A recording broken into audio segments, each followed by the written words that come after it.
What was the inspiration to write this book?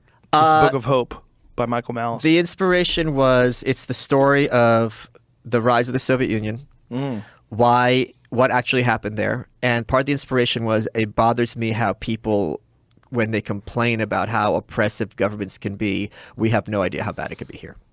And having come from there, obviously Lex is from there as well, to realize this is the bullet that my family dodged. So I go through this way they starved millions of people in Ukraine. They forced people to go on trial to admit to things that not only did they not do, but were literally impossible. The way they turned parents against their children and children against their parents. And of course the concentration camps, the gulags.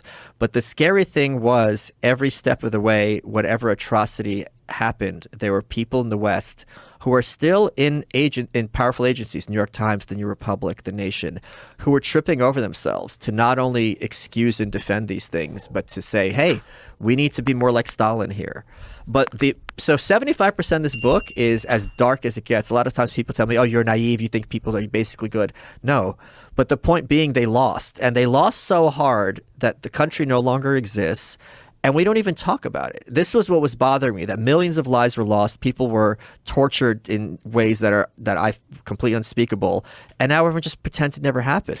And I'm like, I'm going to do something about giving testimony to these countrymen of mine, but also pointing out we won. And we won relatively easily and relatively recently.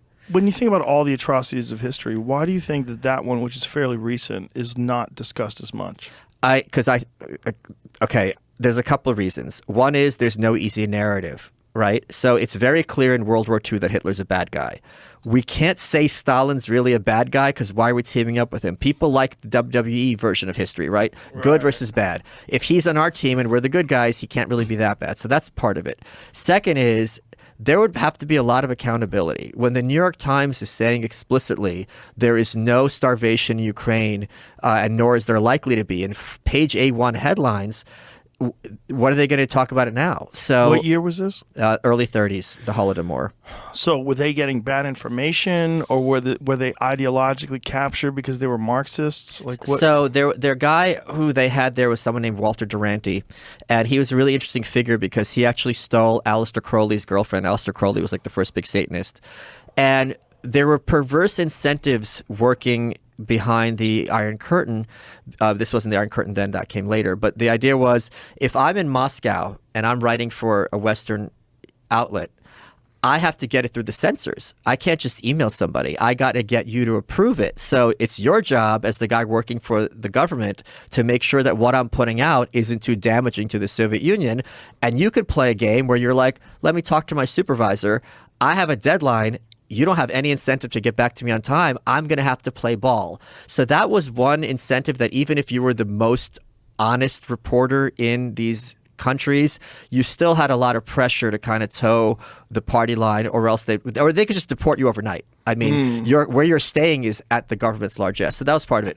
Second is I'm not in his head. I don't know why Walter Duranty was covering up for this genocide. But the fact of the matter is, there's someone named Gareth Jones, and there was a movie about him called Mr. Jones.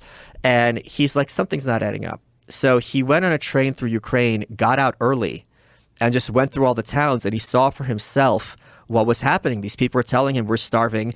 They're ransacking our houses. They can tell by our face if we're not starving, because if your cheeks aren't hollow, you're hiding food. They come back in the middle of the night, ransack your house. If there's soup, throw on the floor. Take off your clothes and throw you out into the cold. It's your fault. You're the kulak. Your fault why the rest of Russia's hungry. They made them great scapegoats. He reported what was happening, and then all the Western reporters ganged up on him like, he's lying. This is just anti-communist propaganda. You don't get it.